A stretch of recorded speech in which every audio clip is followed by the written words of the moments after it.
Bismillahirrahmanirrahim. Assalamu alaikum, dear students. I hope you are taking good care of yourself and you are fine. You are also taking care of your family members.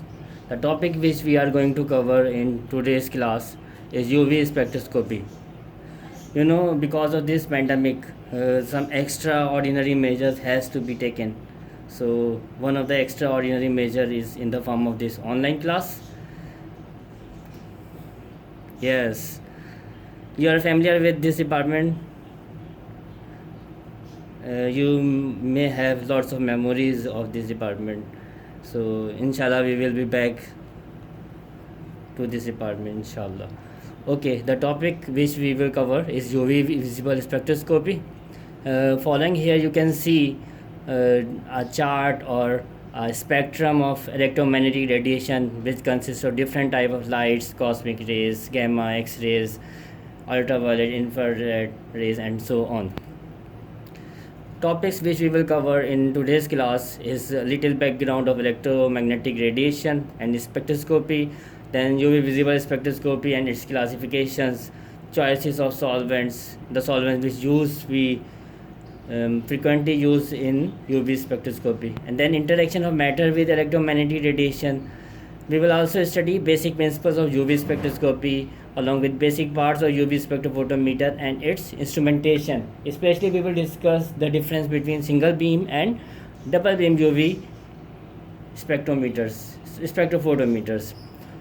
Possible electronic transition states we will also study inshallah, and some important terms which are frequently using in this technique is they are chromophore, oxochrome, and absorption and intensity shift. We will also end up this presentation with application and uses of UV visible spectroscopy, and we will also apply or learn how to apply these rules: Woodward-Fieser rule for diene, Kuhn-Fieser rule, and Woodward rule for enon. So here we go. Electromagnetic radiation. You can see here the broad spectrum of electromagnetic light, which is describing actually the difference of wavelength, frequency, and energy. You can get the idea that on the basis of these wavelength differences, how the energy change occur, how frequency change occur, and so on. So come to the point, the topic, important points which we have to cover or recall. First of all, we should know about electromagnetic spectrum. It is a range of all type of electromagnetic radiation. But if someone is going to study infrared spectrum, it means he is going to study the interaction of matter with infrared light. And you should remember that spectroscopy is actually a technique which tells you about the interaction of matter with any portion of electromagnetic spectrum. So traditionally, spectroscopy involves the visible spectrum of light, but it is not only visible spectrum, but it also have interaction with other electromagnetic radiation, and it provides useful analytical information and uses in various techniques. You should also remember that in spectroscopy, the interaction of light with matter occur, and in this interaction, absorption, emission, and scattering are also included. You should also remember the basic concepts of Planck's theory that electromagnetic radiation consists of discrete packets of energy which are called photons, and with a very famous equation A is equal to h nu. You are familiar about this. And you should also remember that photon consists of electric and magnetic field which are perpendicular to each other. The definition of frequency and wavelength, you are also familiar about it. So we are going to cover the topic ultraviolet spectroscopy. What this technique mean? Ultraviolet spectroscopy actually involves the absorption of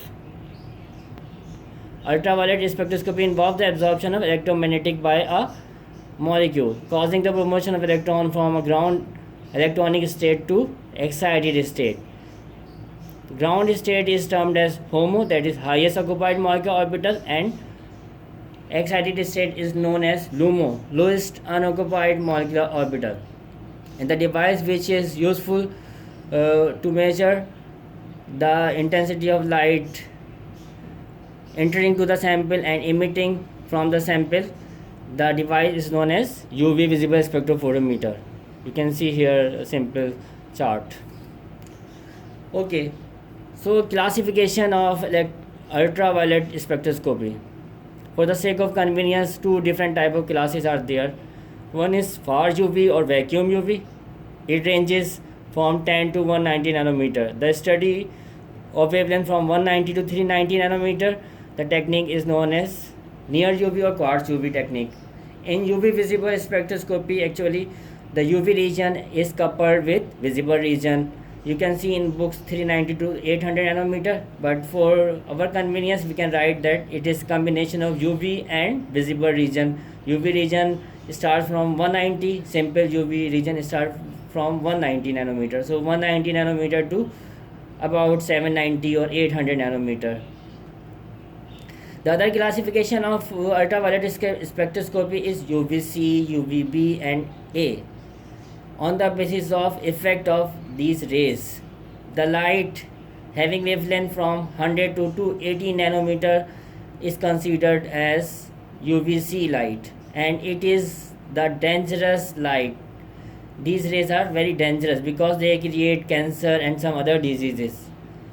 UVB light is covering the range of wavelength from 280 to 315 nanometer, and it is considered as burning light or burning rays. UVA, the range from 315 to 400 nanometer, the light of UV is known as UVA. It is considered as tanning rays. Actually, on the basis of these different type of wavelength, there are so many sunblocks available in market. What the work of sunblock actually? Sunblock prevents the entering of UV light to skin. Usually they are organic molecules, and you should know that electronic excitation between the energy level to molecular orbital of the system are studied in this technique. Okay, so come to next slide. Choice of solvent for UV. The question, what type of solvent is useful when someone is going to perform a UV experiment? Usually a solvent which don't contain conjugated system is considered as most suitable solvent. A good solvent should not absorb UV radiation, it should not interfere or shouldn't react with the compound. The solvent should be non-toxic. In short, we say the solvent must be transparent within the wavelength range to be examined.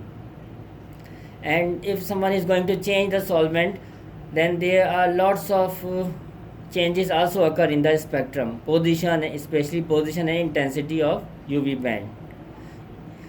Following here UV cutoff values of different solvents. Their number are given here, like water has 190 nanometer, acetone to about 275 nanometer, and so on. The detail of more solvents and their properties, including dielectric constant, boiling point, and so on, could be seen in this website. Okay, so next is interaction of electromagnetic radiation with matter.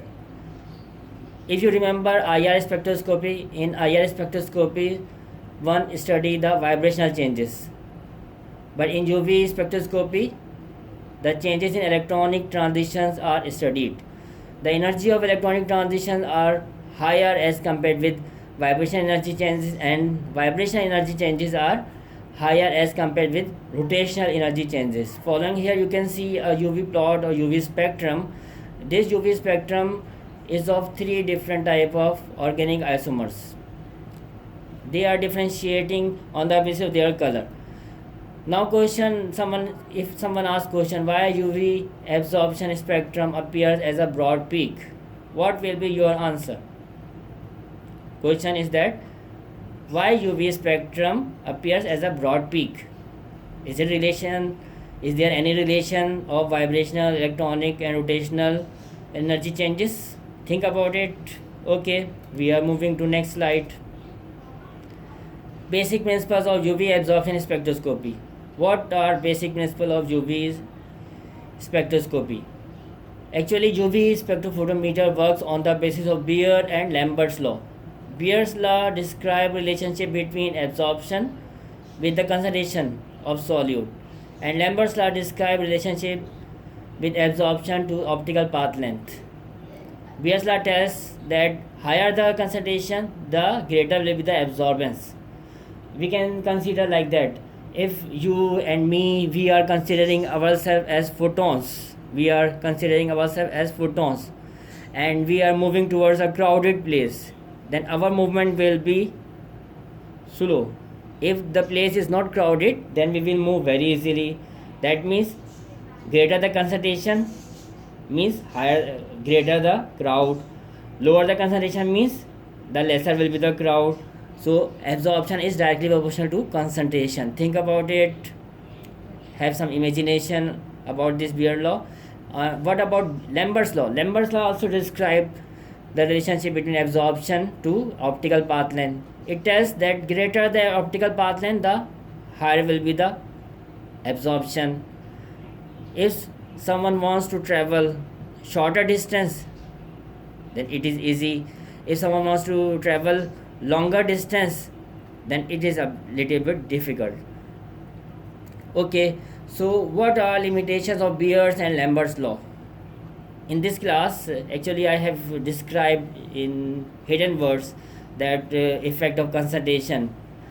So what is the effect of concentration if solution concentration is higher, if solution concentration is lower? What are limitation of Lambert's and Beer law? Think about it again. So now we are covering the Beer's-Lambert's law in its mathematical form or its formula. Formula of Beer's-Lambert law in combination is A is equal to epsilon BC, where A is absorbance, epsilon is considered as molar absorptivity, and C molar concentration, B is the path length. The value ranges of molar absorptivity is greater than 10 to the power 4, it is termed as high intensity absorption, and if the value is lesser than 10 to the power 4, it is considered as low intensity absorption. Okay, so here we go into the next slide, which is very important, the basic components or parts of UV spectrophotometer, or a little bit about instrumentation. The spectrophotometer consists of a light source. There are different type of lamps available for light. The radiant source is often a tungsten filament which covers the wavelength from 300 to 2500 nanometer, actually 2500 nanometer. A deuterium arc lamp covers the ranges of light from 180 to 400 nanometer, and it provides a continuous spectrum over this region. Xenon arc lamp also provide continuous spectrum from 160 to 2000 nanometer. Recently, light emitting diodes are being used as a light source. A holder for sample, a diffraction grating in a monochromator, or a prism to separate the different wavelengths of light. A detector is also used in UV spectrophotometer. It measures the intensity of photons by means of the voltage developed across the semiconductor layer. The types, actually the common type of detector are named as photomultiplier, and they are photocoupled cathode with a series of electrons. Come to next slide. Here you can see a schematic diagram of two different type of UV spectrophotometer. The above one is representing single beam spectrophotometer, and the other one shows double beam spectrophotometer. The common things are light source, monochromator, and sample compartment and detector. But in sample compartment, you can see one cell, and in other sample compartment you see two different cells. One is R, that is reference cell or blank cell. The S is sample cell. This is double beam spectrophotometer. We are coming to this. Here, the difference between single beam and double beam UV spectrophotometer. How one can differentiate both of the spectrophotometer? Actually, in single beam UV spectrophotometer, blank and sample cannot be compared altogether at the same time. But in case of double beam UV spectrophotometer, one step comparison is possible and is done. In case of single beam UV spectrophotometer, radiant energy wavelength has to adjust every time. But in case of double beam UV spectrophotometer, scanning can be done over a wide range of wavelength. There is no need to adjust wavelength every time. What about working? Single beam UV spectrophotometer. The working with this single beam UV spectrophotometer is actually time consuming and tedious, that is tiring. But if someone wants to work with double beam UV spectrophotometer, the working is very fast. It gives result in lesser time. So it's less time consuming and more effective. In case of single beam UV spectrophotometer, there is only one light beam or optical path from the source to the detector. But in case of double beam, as we have already studied and seen the picture, schematic diagram in previous slide, the light from the source after passing through the monochromator is split into two separate beam of equal intensity, one for the sample and other for the reference. Here you can see the picture of single beam UV spectrophotometer where only one cell is present. The other picture is double beam UV spectrophotometer where two compartments are present. Actually, sample is placed in cuvette. Cuvettes are made of that material which shouldn't absorb UV light. They may be of plastic, they may have polymer and quartz and so on. Again here, another view of single beam and double beam spectrophotometer in the form of a schematic diagram. You can see here. Okay, the other topic is possible electronic transitions which one can observe in UV spectrophotometer. Actually, in UV spectrophotometric technique, sigma to sigma static and so on. The similar slide here, sigma to sigma static, pi to pi static, non-bonding to sigma static and to pi static transitions. And you can see the lighter color transition. We will talk about it in coming slide.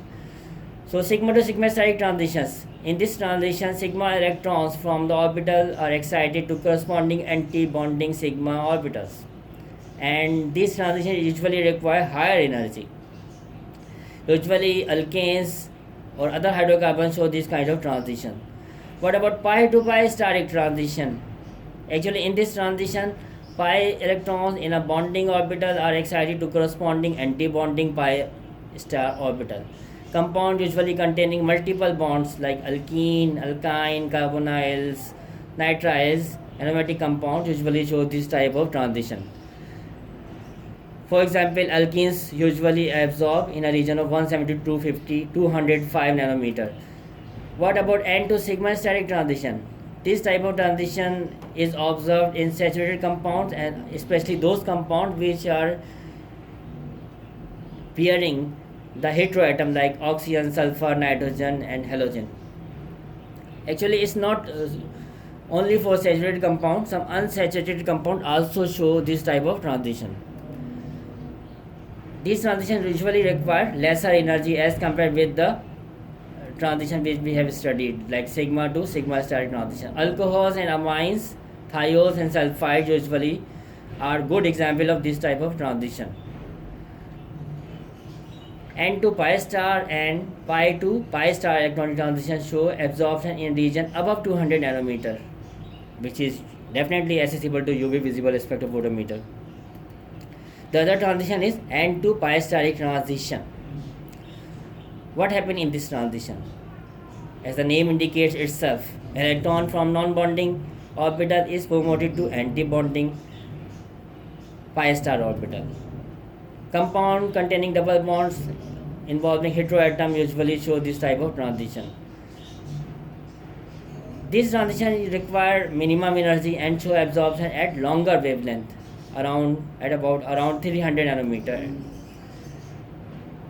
These transitions, sigma to pi star and pi to sigma star, are theoretically possible and considered as forbidden transitions. Here you can see a summarization of these transitions. You can see here 5 different transitions. One transition is very rare as we have previously studied. So class, coming to the next topic now.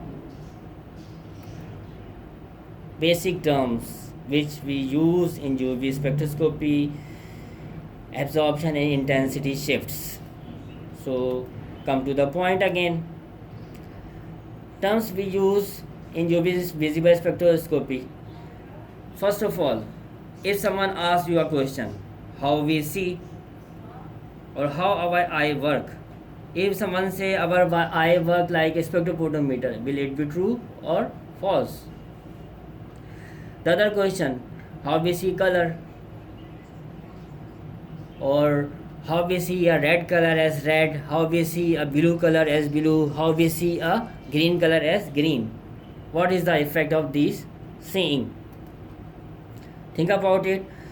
I am going to introduce a term that is chromophore here. Chromo means color, phore means group, bearing, color producing groups. Actually, any structural feature which are present in a molecule which are responsible for absorption of electromagnetic radiation and hence imparting color to a compound is considered as chromophore. Chromophore are actually color producing groups. Usually nitro, nitroso, azo, carbonyl compound, carbonyl groups, imines, cyano groups, carbon-carbon double bond, olefinic groups, carbon-sulfur bonds. Usually they are considered as good chromophoric groups. In aryl dye, in azo dyes, actually aryl conjugated azo groups will be considered as principal chromophore group. In nitro compound, the yellow color is because of presence of nitro group. So chromophores are considered as one of the very important groups for color. Here one general feature, usually chromophore contain certain degree of unsaturation. The next slide of the example of chromophore, if we compare acetone with cyclohexane. Acetone is a liquid, cyclohexane is also a liquid, both are liquid and colorless. The lambda max of acetone is 275 and cyclohexane is 210 nanometer. If we compare again 1,5-hexadiene with 2,4-hexadiene, the difference of their wavelength is 178 and 227 nanometer respectively. What happened here? Why the change occur here? Similarly, ethylene, the wavelength maxima is 171 nanometer approximately, and crotonaldehyde has maxima, lambda max is about 290 nanometer.